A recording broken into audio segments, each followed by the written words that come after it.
গুডি নিউজে স্বাগতম। আমি গুডি বেবি। এইমাত্র খবর আসলো কলা বাগানের কয়েকটি বাসায় গুডি ডাইপার ব্যবহৃত হচ্ছে না। অশান্ত হচ্ছে ছোট ছোট বাচ্চারা। কিন্তু কেন?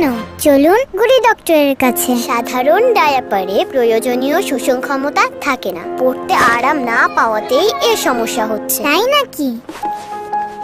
আমার গুডি ডায়াপারে আছে অধিক শোষণ ক্ষমতা। অনেকক্ষণ পরে থাকলেও কোনো অস্বস্তি হয় না। Special waist band, leg elastic, textile Velcro থাকায় নড়াচড়ায়ও কোনো সমস্যা হয় না। এই জন্যই তো সারাদিন শান্ত থাকতে পারি। অধিক শোষণ ক্ষমতা সম্পন্ন ও আরামদায়ক Goodie baby diaper. Goodie times for Goodie babies.